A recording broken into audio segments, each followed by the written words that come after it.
guys, welcome back to another Weird Wednesday. I'm Ashers, and this is... Pat O'Sullivan. How you doing today, Pat? Good. How you doing? I was telling you a little bit about my crazy up and down roller coaster weekend, so... Well, how did the filming go? You never got to that part. So I went this weekend and I filmed my friend's band, and I'm kind of trying to help them build like a social media following and whatnot. And I'd never met those guys before. I'd never met the bandmates before. But we went. Do you want to give them a plug? Like, do they have their content anywhere online yet, or? So they don't have any music online is the issue. And so, Okay. I mean, I don't want to plug them just yet. I think their big, internet debut is going to be with some of the footage that I got, but it was good. It went well. It was my first time really filming something that wasn't mine. So it was, it was really a learning experience, especially because the room that we were in, it was not very big. It was probably, it's probably 15 by 10 foot. And we've got, a guitarist, a vocalist, who has a keyboard and a drummer.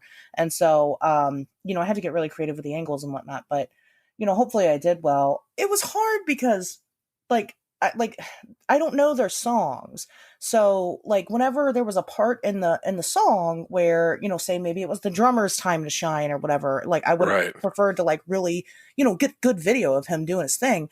But I didn't know when that was going to be. So it was interesting, but they were very fun. And so I was excited because not only did I get to do a lot of the, the music and stuff like that, but I also did, I caught little glimpses of them just kind of enjoying themselves and, doing their thing. So it was really cool. I was there for about 4 hours. So.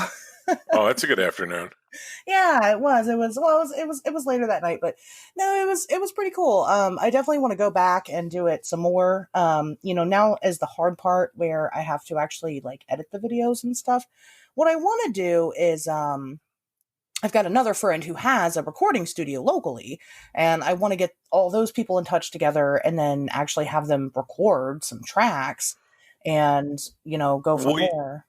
Yeah, just from like a production standpoint, like there's no way, unless you had multiple cameras going at once, or unless you captured the audio from that 4 hours on a separate device, then whenever you cut that video, it's that song's not gonna play continuously. Exactly. So like I can only take chunks because like I've recorded and I was noticing that like while I'm playing, I'm like, well, fuck, I can't stop it and start it because it just doesn't look good. But so I can only take like chunks from certain songs and put it anywhere. So like if I got an actual audio track, what I could do is like piece together them playing and put the actual audio track on top of it, kind of like a really bad music video. But or what you could do is have them figure out a master shot, because I record bands all the time. That's like not all the time, but it's one of the things that I do a lot just because I have that connection with music already. But what you can do is you get a master shot. You figure out one angle that gets everybody in there that looks halfway decent, and you let them go through the song once with that master shot, right? Okay. And then what you can do is then you have them go through the song, and that way you're listening to the song for the first time. So you kind of understand like, all right, well, they're going to do this, and then there's a solo here, and then blah, blah, blah. And then you have them go through the song a second and possibly even third time. And that's when you do the handheld close-up shit. And then when you go to edit it, you strip off all the audio from the handheld close-up shit. You use the master shot as your backing track, basically. And you just kind of splice in, you overdub those close-ups where you think they would work good and where they would do this or whatever. Yeah. And that's like the ghetto way to do like a live performance music video. But like you said, if you can get them in a studio and lay down a track for a song, then you can use footage from that whole entire thing for one song. And I mean, as long as you're not like, music video editing is a completely different fucking animal, because think about like if the drums are off, like if you're not totally synced up the way the drummer's playing with the drums on the song, it's a fucking nightmare to try to match that shit up. So you're always cutting away to different things. And so if you look at music videos, like a lot of times they have some kind of bullshit narrative where, I mean, I've spent so much time with it. Music videos. It's like it's really a lost art form because in the 80s and 90s, these things were huge pieces of art Yeah, that like bands made with filmmakers. It was multimedia art, and it's totally a lost art form. You don't the past 20 years, you have not seen as much effort and thought put into music videos as you absolutely. did Yeah, the absolutely. 20 years previous. So like, dude, I'm gonna shut the fuck up now because I could talk about music videos forever. No, you're right though. I mean, one thing I mean, just the basics, because I really didn't know how it would go because I have been filming everything on my iPhone 11 Pro. And Yeah. I'm like, I've seen people's, shitty ass concert videos. I'm like, I don't think the audio is going to be any good at all. It was actually very good. I'm Yeah. really shocked. I was like, wow, this is pretty amazing. But they do shoot entire music videos on those things. You know what I mean? Of course, the audio and shit's different, but I was like, wow, but I got a lot of pictures as well. Which is something. Just again, they have absolutely no social media presence. They're good, they're really good. And I did, I was able to kind of for people that I didn't know that I was filming, I myself was able to kind of let loose and kind of go about the room a little bit more, but I still couldn't do a lot because of the space. And the only shot that I could get all of them in, which most of the time was still very difficult because the vocalist moves a lot. I was in this like super back corner, like by the door. I'm on the floor and I'm sitting right next to the vocalist speaker, and he screams. So it was not a pleasant experience, but I did it. So for the sake of art, because I just wanted to get one good video of all of them doing their thing and whatever. And so, but Yeah. I told them, the next time I do this, because I'll do it again, now I kind of know, because I'm like, can't we hook up your instruments directly to something to record to and record it? You would need like a mixing board. So if they were playing a live show like at a venue, usually they mic all the different instruments and then they can mix it at the board and then crap it out through the venue sound system. Okay. You can sometimes plug directly into those and get a pretty decent live recording. But no, I mean I think the studio is probably like the best thing to I think do. it is too, yeah. And I Or think you just do a live one where they have them all play at once, yeah, and you kind of you get like in the back corner of the room so you can get everything, and you just kind of use that audio and just have that be good enough. and do that, You know, yeah. it's got to be such a weird time to be in bands right now because It is. there's not shows. Like Right. even if we're like okay, you're a band, but like what are you trying to get people to come out to your shows? Like no one's playing shows. There's not venues that aren't Exactly. open. Well, and that's the thing. So they started this back in, well, October of last year, is when they all got together. And, since then they have 1.5 albums down, Damn. and so they're ready. They're ready for a show. And I mean, I heard them play. They're good.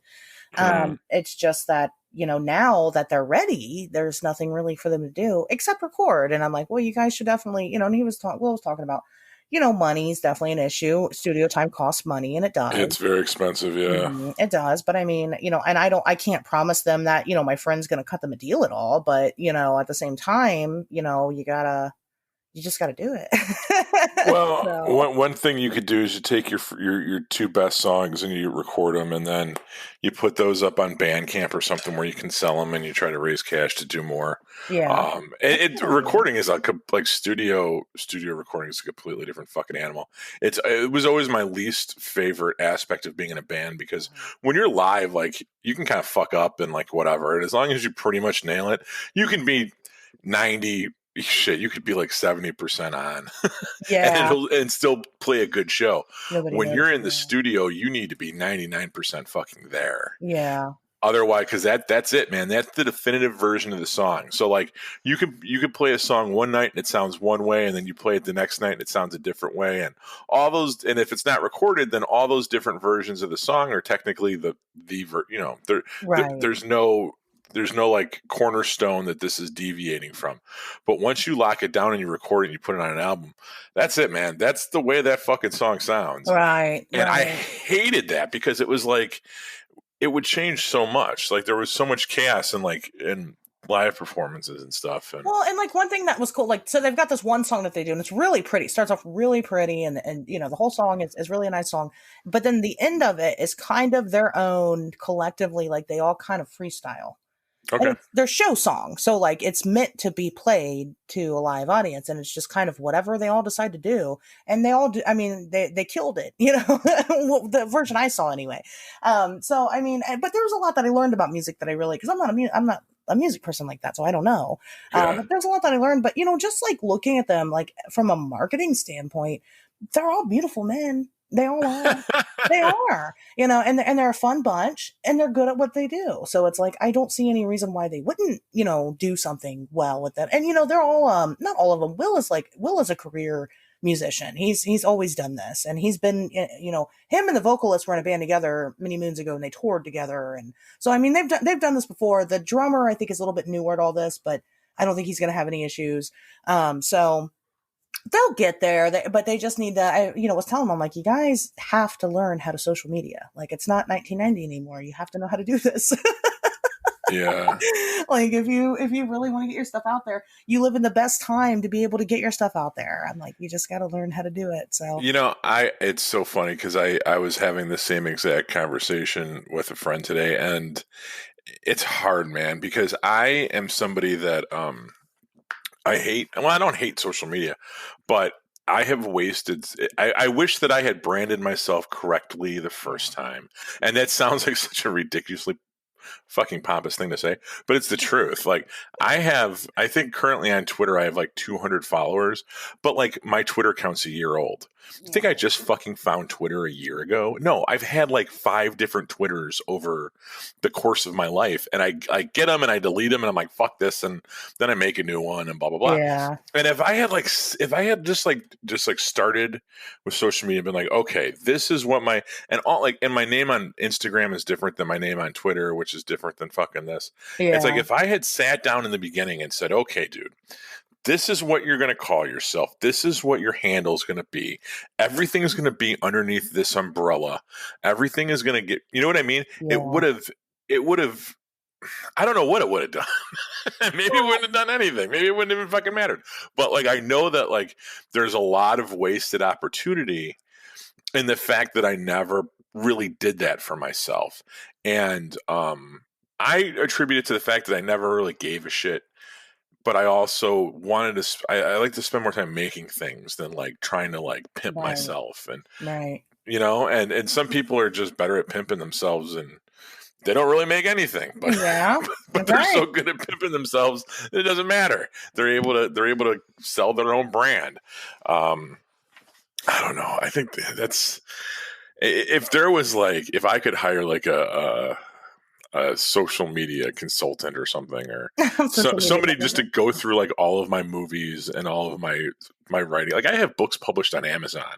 You go on Amazon and like buy books for me and shit. I never fucking talk about them on this thing. I should be pimping them. Right. I don't give a shit. I'm like, whatever. Right. But it's like, I don't. So like, that's what I feel like. If someone were to come along and be like, yo, like, I'll help you streamline this, and you can go keep making stuff. Yeah. And I will handle selling the stuff that you make. I feel like that would be a very good partnership. Unfortunately, I'm a dude, so nobody gives a fuck. I got people ain't buying me fucking Chucky dolls. I'll tell you that much. You don't got to worry about that happening anytime soon. I got to get my own. I got to take my broke ass to Party City and get my own fucking Halloween costume this year. Thank you very much. I'm excited because I'm on Twitter, I'm getting ready to hit my first 1,000, and it's really, I mean, just the more followers you get, the easier the growth is, and so your growth, it's exponential, right? It just continues to grow, and so I'm like, oh god, I'm gonna hit my first 1,000, and I mean, I'm kind of one of those people. I really didn't start off. I mean, I don't have a whole bunch of content. I've got a bunch of stuff I'm working on that will be here. I got a lot of promises. You got a podcast. I got Jesus, a podcast, that's pretty good. And that's okay. It does all right. But yeah, I mean, so I don't know if it's just I don't know if I just happen to be the thing, the hot new thing, or if I don't know. People just seem to like me really well. I don't know. But I mean, you're right. Sometimes it takes off, and because I've had Twitter for like 5 years, I've had this Twitter account for a long time, but I really didn't start using it. Hell, I really didn't start using it until like February. And so, I mean, and before that, I started off at like 100 and something, followers from that point, from the 5 years that I never used it. So I don't know. I don't know. You just don't know what's going to trend and what's not, and what people are going to like and what they're not. Some Well, they're a mess. yeah, and it's also a matter of how much time are you willing to spend there.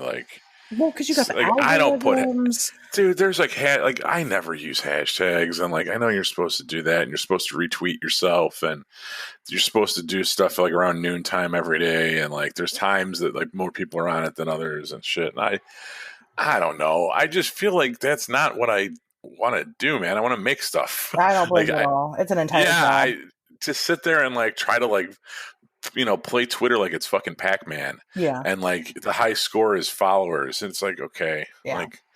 I can't imagine 20 years from now, sitting around with my fucking kids or grandkids and being yeah, I used to have a lot of fucking Twitter followers. That's, I don't know. But you just never know who you're going to connect with. And I guess that's why I well, that's it. Yeah. You just don't know. I mean, you might just, you might make something one day and then you happen to share it and then somebody else shares it. Now everybody loves it all of a sudden. And so, I mean, it just depends on what you're in the business of doing, I suppose. You don't have to. I mean, people were getting famous before social media existed. It's possible. It is. But it's not, it definitely makes it a hell of a lot easier. That's for sure. Yeah. I'm a weird looking dude. It's never going to happen for me. I'm resigned to that. I don't know, Pat. There's a lot of really weird looking dudes on there. That, I don't understand. I'm how is this person famous? What? Who is this? It's like Jonah Ray and who is that one guy? Dave. Oh my gosh. The guy that the MTV VJ. This is way before your time. That lost to Jesse Camp. I don't know. Someone out there is listening to this episode and knows who the fuck I'm talking about. But everyone else is I have no idea. But apparently, my audience is primarily older. So I think you're right. I'm sure it's a bunch of creepy old men. It's a bunch of dudes, between 35 and 45. Okay. How do you find that out? There's analytics when you share it. You have analytics that tell you your listener, kind of your demographic, and stuff like that. Kind of where all your listeners come from, and your numbers and things. So, here's something. You should and rate us. You should subscribe and rate us on iTunes. Yes, you should. There you go. That's my social media savvy. That's social media savvy corner for the week. Yes, and rate us on iTunes. We would really appreciate that if you want this to continue. Sure. I think I got us 2 this week. Oh yeah, I think so. I don't know. So when I look at the analytics, because you upload it up, I upload it to Anchor and it distributes, and so it doesn't tell me the reviews and things like that. So maybe I should go through and look. I guess I don't really look at them like that. Mm-hmm.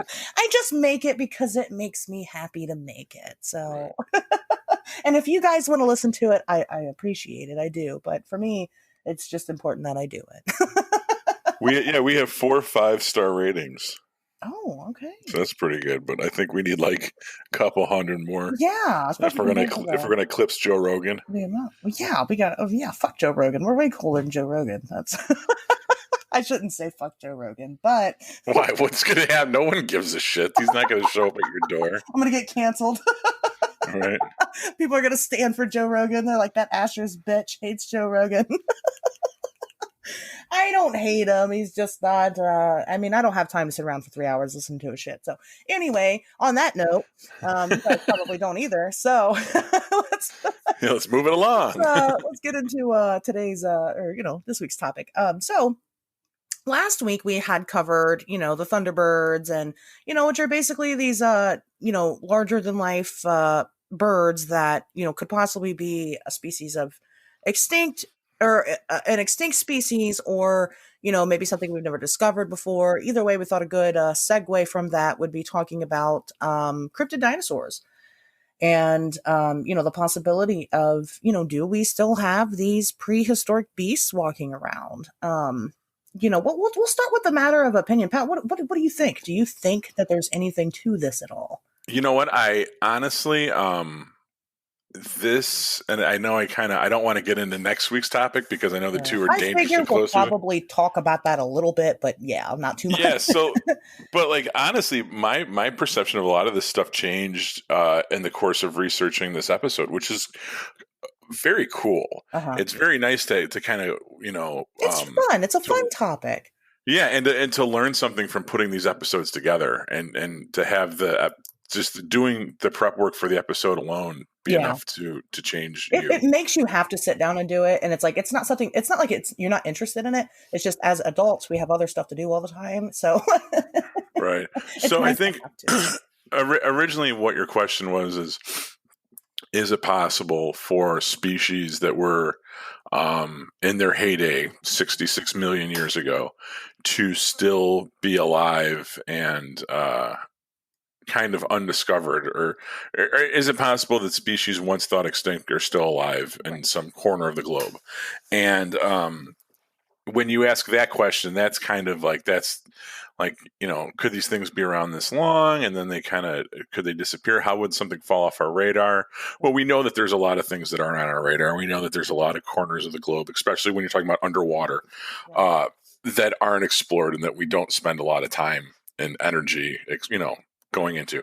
But one of the things that kind of came from the research that ties into next week. So next week we're going to get into the fossil record and dinosaurs, and whether or not dinosaurs as we know them are legit, or whether or not there's a conspiracy there.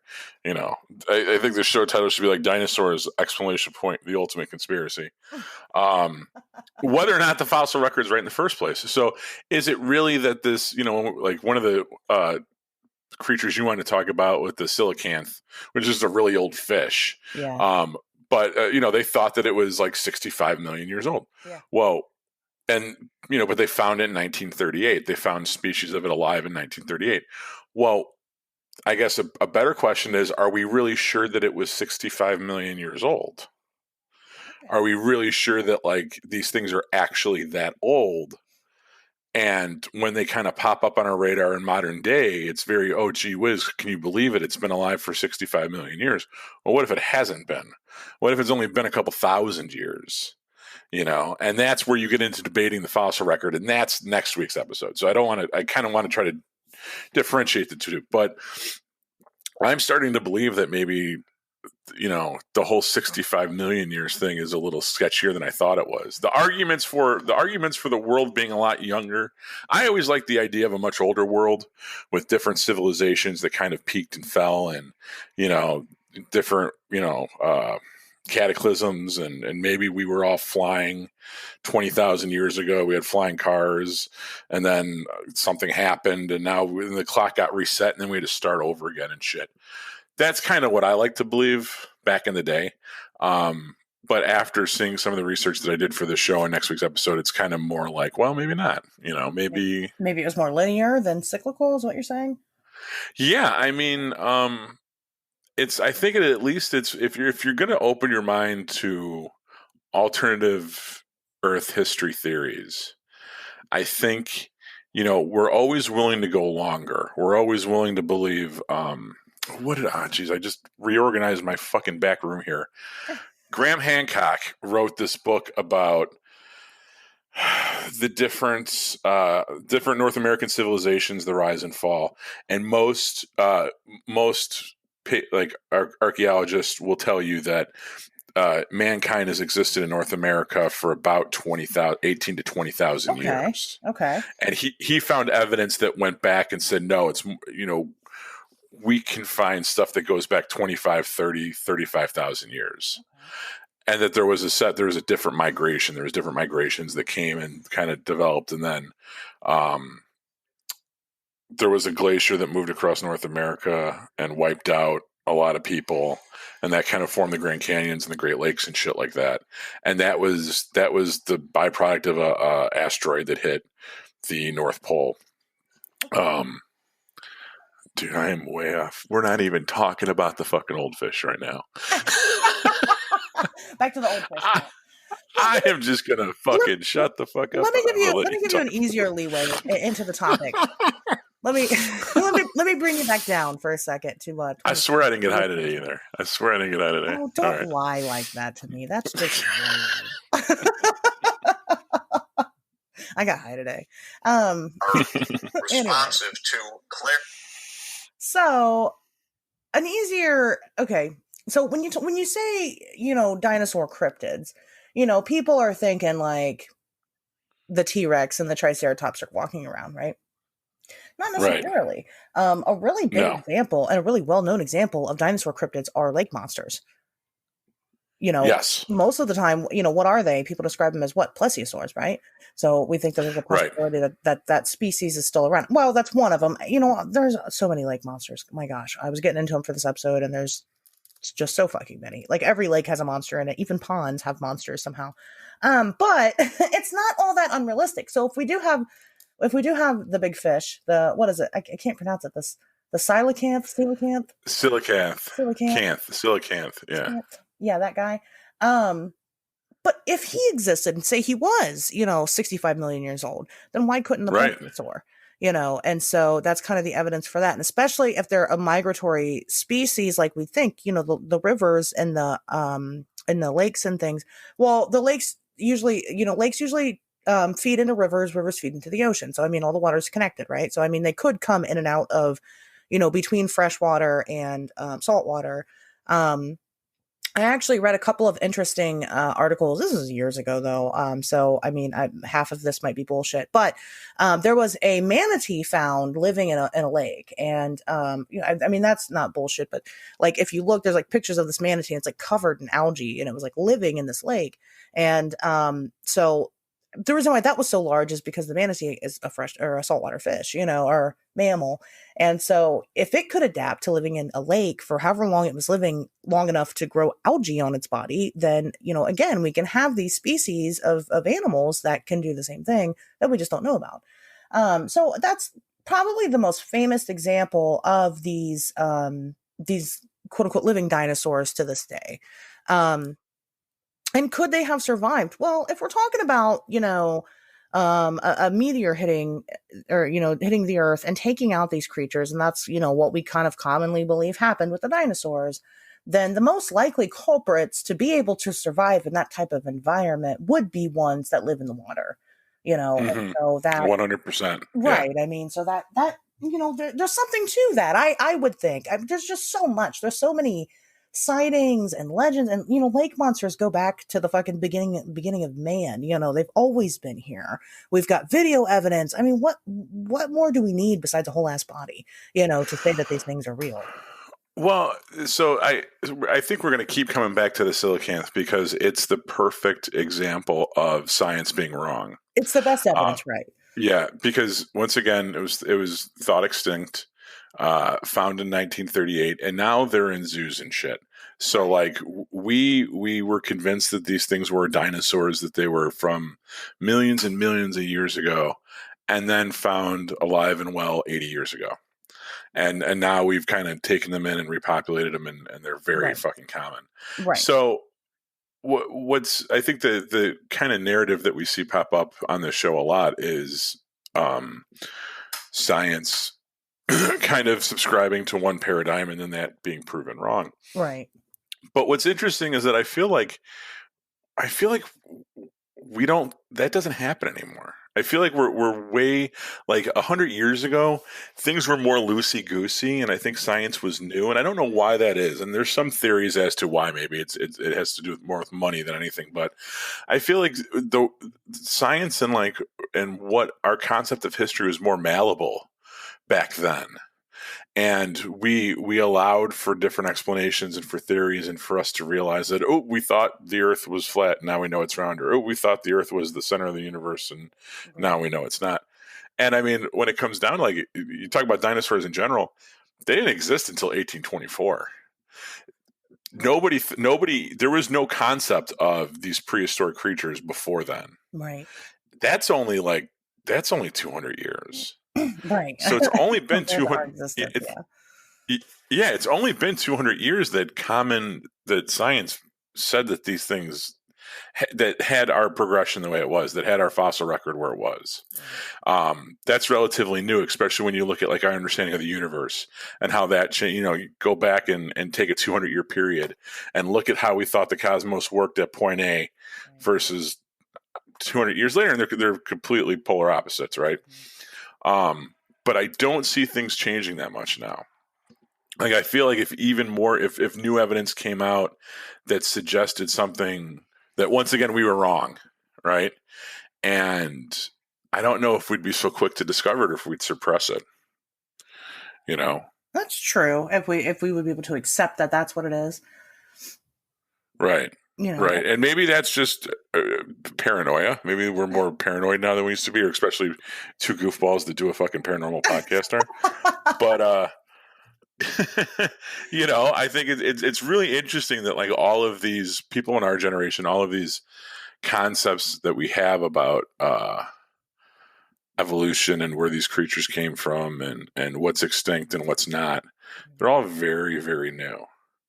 Yeah. And there's evidence to suggest that they're wrong. I mean, that's how you can do this show when you talk about lake monsters, and you could talk about the coelacanth, and you could talk about your buddy in Africa, the Mokele-mbembe. Yes. So I want to talk about that because, you know, what I found, again, doing more research for the episode. So the Mokele-mbembe is like it's like what is it, an apatosaurus, not a brontosaurus. Brontosaurus don't exist, but the apatosaurus. And so it's a long neck. And apparently this thing lives in the Congo. And it's kind of a mix. It's kind of similar like the Thunderbird. It's kind of a mix between like a spiritual entity and like a physical entity. You know, some people say that it's physical. Some people say that it's not. There's been footprints found, 3-toed footprints of this thing, and they're fucking massive. And so I didn't find. Oh, go ahead. I was gonna say I didn't find anything about the spiritual resonance of it. Can you talk about that for a little bit? Like what? Because it doesn't seem very majestic. Like, I get worshiping a giant bird, but like worshiping a brontosaurus just seems weird. It like I know I believe the name directly translates to rainbow. So I mean I don't really remember. Oh, that's nice. Yeah, I don't really remember if it's supposed to be like some type of good luck or you know, what really the deal is there. But there is some like spiritual aspects to it, because some people report that it's like a ghost. Okay. So when I say spiritual, like directly spiritual, so like they'll see it, but then it'll like disappear, which could, I mean, maybe we can do a whole episode on ghost animals one time. That would be pretty cool. That's different. But yeah. Yeah, I mean, there's been expeditions. People have gone down, you know, at least people feel like there's enough evidence just with hearsay that this could exist. And but not just that. When you look at that area in general, like there's a lot of supposed dinosaurs in the Congo or right around it. And you know why would they have that? Now when they look at these different animals, well, even like Mokele-mbembe, I can't say it now. It's like scientists, not scientists, but you know, people on expeditions and whatnot have asked locals, what does this thing look like? They'll bring books, they'll have them pointed out. That's what they did with the Congamata, and you know, who's another one. And you know, what they pointed out, what some people were pointing out was a specific type of rhino. And it wasn't one that's native to the area, but had been many, many, many, many, many years ago. And so, you know, there's evidence right there that, you know, what that rhino before, you know, it has not really extinct. It's just that we don't have evidence of it. And maybe that's what people are blaming on, you know, sightings of this thing, because they don't really know what it is, because to them, they're not supposed to have rhinos, but they do, you know? So, right. And, you know, these are a native people. So, I mean, that's their logic. Oh, it's a monster. But you know, there's other examples. Like I said last week, we talked about the Congamata Congamato, and when they showed them pictures of creatures of that to describe what that thing, and the whole village that this guy was staying in, you know, said that this thing was real. They've seen it. They've watched people die, you know, get killed by this thing. Don't go in the river because it'll attack you, because it lives in that cave right there. And so when he asked to show, you know, what it looked like, people were pointing to pterosaurs. You know, that's what they thought it was. There's also, you know, some type of pterosaur. And they're like, yep, that's what it is right there. So, you know, it is really interesting that they have a very rich history of that. You do have like one-off sightings. I was actually reading about this like T-Rex sightings, and they're not like full grown, gigantic T-Rexes. They're like small versions of like a T-Rex. Not tiny, but they're T-Rexes, and they're out there, but they'll be like kind of wherever. But I mean, because they're so spotty, I mean, I could easily see somebody being like, "Oh, I saw a T-Rex," just for clout or whatever. But we don't have, we've got more than that with all of these creatures from the Congo. I mean, like I said, there's so many. Let me see if I can, find a list, because my gosh, I was blown away by it. I had no idea. Some of them are just giant. Like there's one, I think it's called, starts with an N, but I don't think it's pronounced that way. Anyway, it was, supposedly like a giant, like a even bigger, Komodo dragon, like 2 times larger than a regular Komodo dragon. And it's like, so I mean, Okay. that could be just a large Komodo dragon, or it could be another species of the same kind of family of animals, So, technically, and I mean, that's another example. Another good real life example of, possible sightings and stuff like that, which I don't think I've had the opportunity to talk about yet on the show, is the oarfish. Do you know anything about the oarfish? No, please enlighten me. Oh, the oarfish is it's my favorite animal, of course. And it is fucking beautiful. It's a huge serpent, and it's real. I mean, you can look at pictures of it. It's massive. They get up to 30 feet long, and they are actually like kind of living water dragons. They're really so fascinating. They look so freaky, and they are responsible for a lot of I can imagine, and stuff like that. And did you look it up? Yeah, it looks like a fish with a super long like eel tail. Yeah, like it's a weird combination. And what like the second thing that pops up is Oarfish Animal Crossing. Oh, because you can get they Animal Crossing. All right, total sidebar real quick. Do you still play Animal Crossing? Sometimes I need to do better. I signed in recently, and there was cockroaches in my house, and I was like, "Fuck this!" Did you catch them? No, I just turned it off. So who knows what that guy's going through right now? His life's in fucking disarray. I logged in on my birthday, and that was kind of about a month after, Animal Crossing got boring.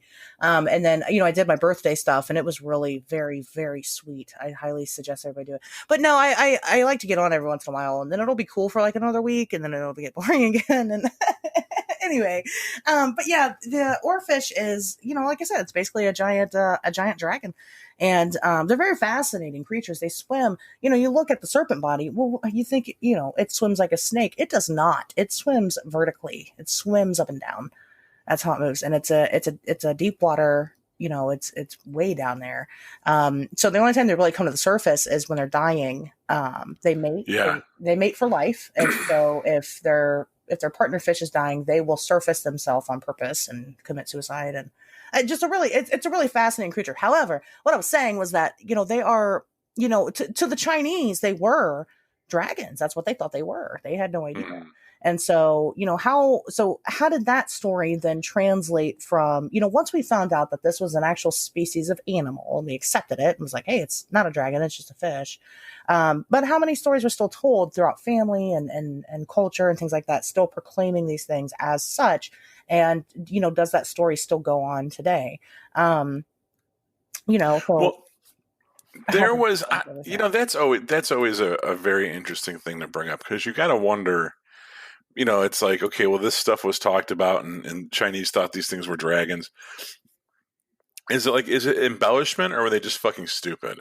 Because the oarfish is definitely this crazy. It looks like a Pokemon. Like it doesn't look real, right? Yeah, it doesn't look real. Kind of like that bird that you were talking about. Yeah, the shoebill. It looks like a Pokemon, but I mean, it's real, right? But I wouldn't look at that thing and think that it was a fucking talking pineapple. Like, I would know it was a bird. So like the fact that you look at the oarfish and someone's like, oh my God, that's a dragon. It's like, I don't know. It's like something my 9-year-old daughter would do. Like, okay, I know you're confused, but you're fucking lying at some point. Like, this isn't a goddamn dragon. It's a very long, very weird looking fish. But at no point would I look at this and then go home and like unroll a piece of rice paper and draw a fucking dragon flying through the sky and be like, see, it's a dragon. Because I saw this orb. You know what I mean? Like, I would differentiate the two. You know, I feel like it's like if we're talking about dragons, we're talking about dragons.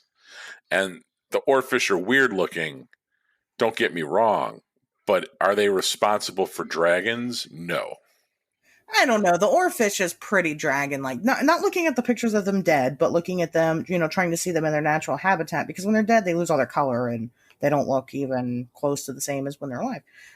So, I mean, looking at their, at them swimming, and they're hard to get footage of, but they do look very dragon-like. But then again, if it's dying anyway, they're going to see it as that weird, white-colored, sad-looking thing. So, it's like, okay, I kind of see what you mean. I came around.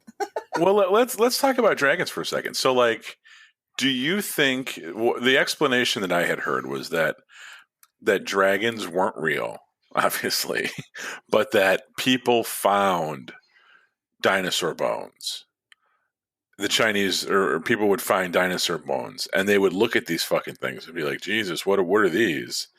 And they would come up with these dragon myths because they would not because anyone ever saw one, but because they found dinosaur bones, and that was their explanations for dragons.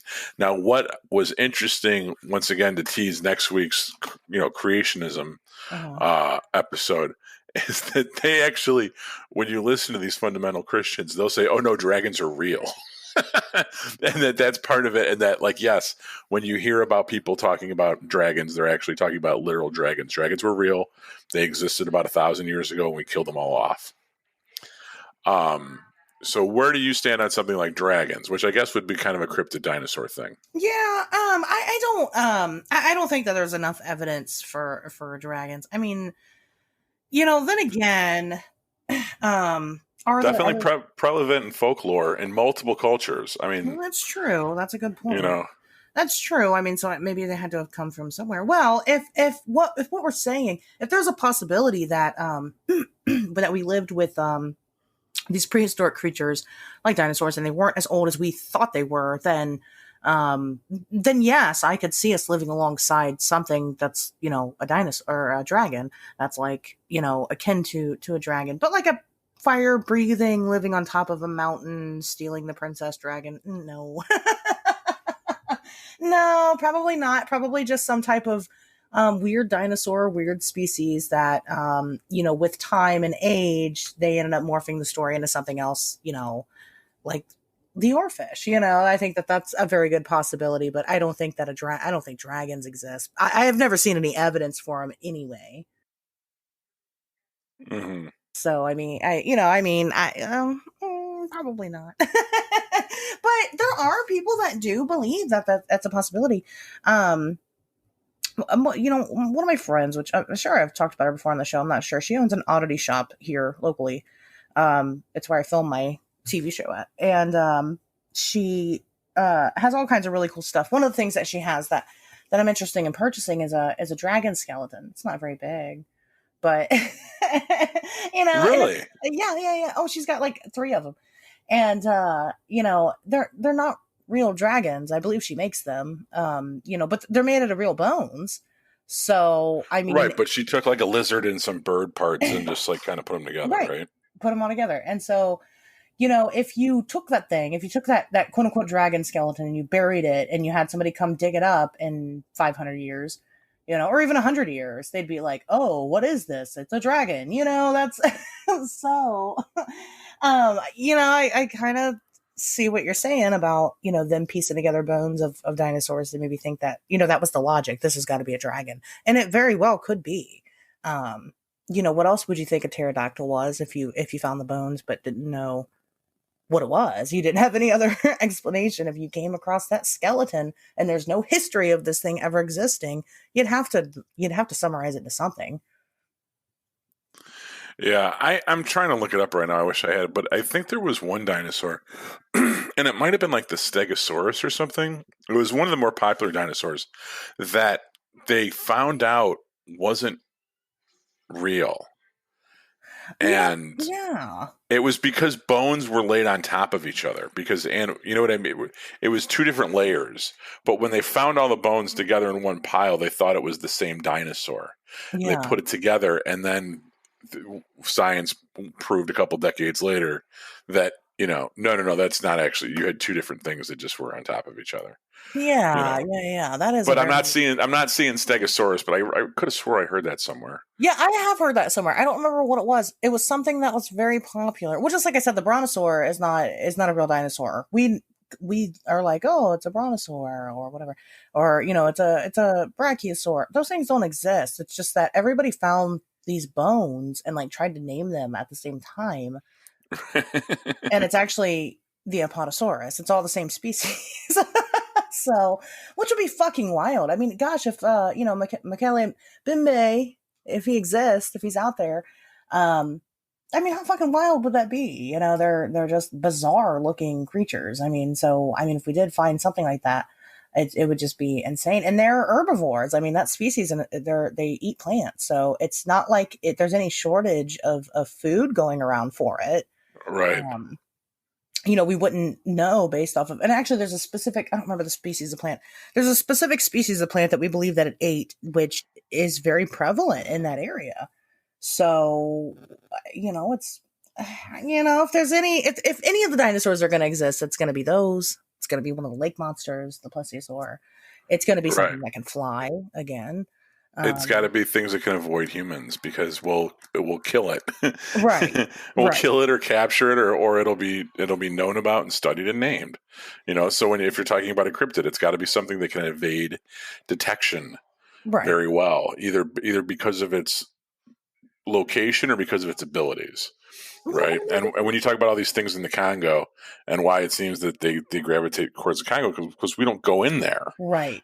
Not as much as we do the plains. No, we do not. Yeah. Yeah, we do not. We do not. And the people that do live there are, respectful of the area. They understand that what keeps their lives going is the wildlife around them. So they don't disturb it as much. And just think about it. When you see a strange animal, I've been an animal rescue for probably 10 years now, at least 10 years.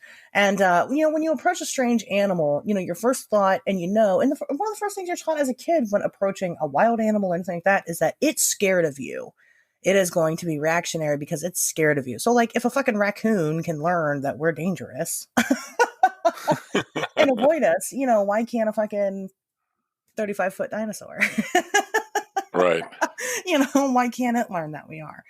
So it makes sense. And so, but to these people that live there, these are things that are real. There's no question about it. These are just common knowledge things that they know exist. And, which is why, I think that it does have to hold some type of water, because, these guys just accept it as a reality. So in some part of the world that they're living in, that they know that these things are real. They recognize them. So I don't know what does that mean for the rest of the world? I mean, we're just dumb, I guess. I don't. We just can't get it. We can't find these things, because you would think we'd at least find bones of these things as they're dying, because they're pretty fucking big. But when you talk about the Congo and you talk about like the African jungle, like no one's spending that much time going through there. Yeah, looking for the shit. It's too dangerous. It is very dangerous. Just because of diseases and the heat, and it's not, there's not a Walmart nearby, and you're not gonna be able to get your egg McMuffin over at the Mickey D. So, I mean, same thing. You talk about going underwater. Like, why is it that we're more dead set on going into outer space than we are exploring our own oceans? It's because, outer space is sexy. There's more money in there. More people are willing to give grants for it. There's more money to be made. What are you going to find under? People don't think there's much to be found underwater, or maybe science prohibits it, because the pressures that you get when you get that far deep in the ocean. Yeah, maybe that's too deep, and it's easier to actually easier to go into outer space than it is to go to the bottom of the Mariana Trench. And that's true. That's true. I don't know, but there's plenty of the world that's still undiscovered. There is. Yeah, there definitely is. And, we'll either discover it, or hell, maybe these things, a lot, just like the Kagamoto, he is gone now. He's dead. He's, you know, everybody believes that it died. And so it's like, we never even got a chance to discover it before it went extinct. And, you know, think about all the other instances of this that's been happening. Like, well, you had kind of talked about like history before and how like 100 years ago, you know, we were more malleable as far as like science and, you know, being able to like kind of change our views on things and stuff like that. Well, I mean, if you look back, you know, 100 years ago and a little bit beyond that, you know, upwards to about 200 years ago, that's where you get all these weird news articles from. That's where the tombstone photograph came from. You know, that's where you get all these like weird old sightings and stuff like that. Was it that we were ignorant to these things, or was it that these things existed then and we just missed the mark and now we'll never know? You know, what Well, right. That's such a weird concept to like really sit here for a second and try to wrap your head around, that like we may, as a species or even us individually, but just say, you know, mankind in general, that there's things that we'll never know the answer to. Right. Yeah, no, that's and we kind of have this like blind faith in science that it's going to figure everything out one day, and like either we know it all right now or we're going to figure it all out tomorrow. And I'm going to go to bed tonight, you know, believing that in my heart of hearts, and everything's going to be fine because, you know, whatever we don't know, we're going to figure out tomorrow. And it's like, no, dude, we might not understand any of this shit ever. Right. I mean, just like face it, we'll never know who killed the Black Dahlia. We will never know that. We'll never figure it out. We don't know who the Zodiac killer is, you know, and that's just the way it is. We've missed our mark. We missed the opportunity to know. And there's going to be a lot of that in human history. But there's also a lot of effort that's put forth for that not to be the case. If you look at people's blind faith in religion and science, which is kind of its own religion and stuff like that, where like people don't want. What do you mean we don't know? Of course we know, because it says right here in the Bible. And what if it says whatever it says there is fucking true? Or like whatever current science theories are being held as accurate, that's it. And you know, anything that challenges that is almost discovered by accident. Yeah. You know, no one. You don't have large teams of scientists actively trying to prove everything that we know about physics and chemistry wrong, right? They're just trying to move the needle incrementally, like tiny little things. Let's learn more about this. Let's learn more about that. Let's not try to learn. One of the things that I heard, and this is a completely different fucking rant, but like one of the things that someone told me once about the Nazis, and I don't know how true this is, but it's interesting to consider for a second, was that most of modern science at the time was the byproduct of Jewish scientists. And, you know, Albert Einstein, his theory of relativity, blah, blah, blah.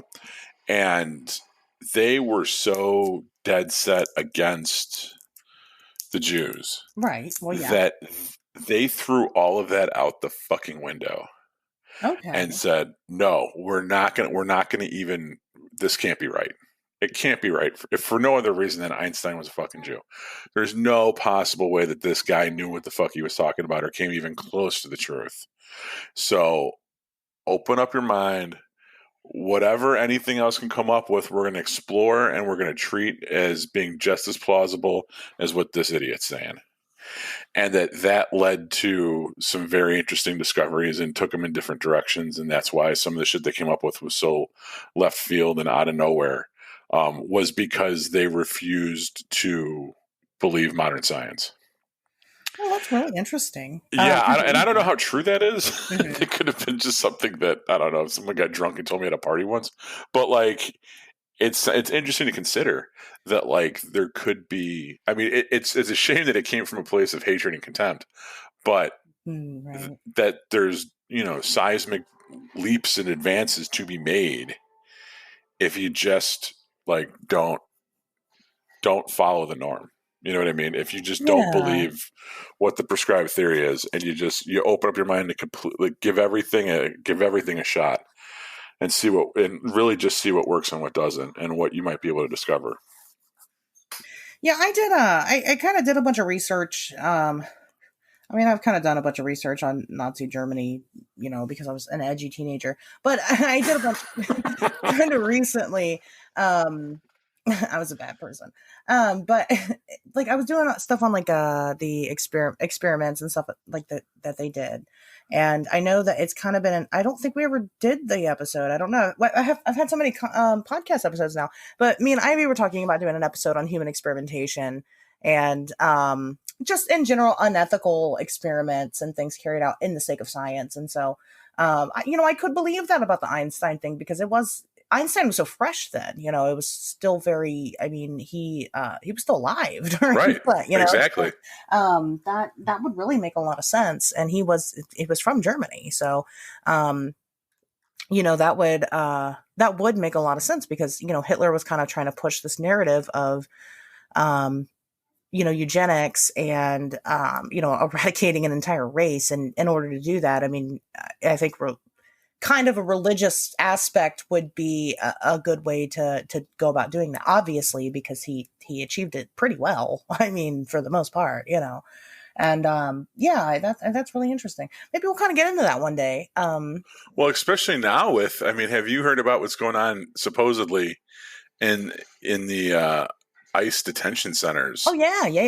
Dude, what the fuck is that? Yeah, although I will say that I think earlier this week, I read something, and once again, you almost have to like triple fact check everything that you fucking read anymore. Yeah, I read something from I want to say it was like CNN or it was a fairly reputable news source that said that whoever made that initial claim that was going on, they haven't been able to really verify that. Okay. And that like as salacious and like edging as much as we all kind of, I hate to say it, but wanted to believe that's the kind of shit that was happening. Yeah. It really wasn't happening. To the extent that this woman suggested, or what the narrative she was trying to put forth was that, it was like the fucking Nazis again. It was like, Mengele and the human experiments and, collecting fucking ovaries for all kinds, because they were going to grow children in test tubes to make red leather shoes out of or whatever. And then you find out like that, like, no, this is just you guys being weird and wanting this to be true. This really wasn't true. But I don't know. I have to. I haven't read enough about it, but even if that's happened to a small group of people, that shit shouldn't be happening at all. Like, well, I think it was under the guise of like you're giving people like medical care that don't have access to decent medical care, and they were finding things like ovarian cysts or precancer stuff, and they were being very willy-nilly with the hysterectomies, and they were saying, okay, just do this, do that. And then you had patients that really didn't understand English. But what's scary about that is you're dealing with, number one, people's reproductive rights, and then number two, there's almost like a forced sterilization aspect of it that's very scary to consider, that a government would take that stance towards refugees to their country, where it's like, look, if you're going to come in here, we don't want you reproducing and having kids that are having kids, they're going to have more kids. Right. So we're just going to nip this thing in the bud right now. And yeah, we can't stop you from coming over the wall, but if you come over the wall, we're going to make sure that we don't get stuck paying for your children that you're trying to have here.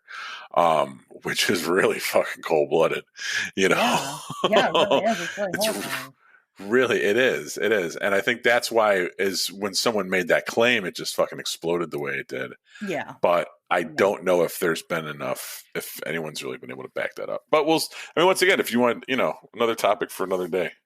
Sorry to distract you with that. No, that's okay. I think eugenics would be a really interesting topic for sure. It is kind of it's sort of hot button. It can be anyway to people that have disabilities, that have the possibility of passing those disabilities to their kids and, things like that, because it does deal with, not just race in general and like creating a one race nation, but also, weeding out certain birth defects and defects. That once again goes back to science. So I think that'd be a good topic. Read this book called Hacking Darwin, and it was all about how, if we really get into that, right, and it kind of starts innocently enough with like screening embryos for genetic disorders, but what happens when you can take it a step further and, okay, if you can cut these,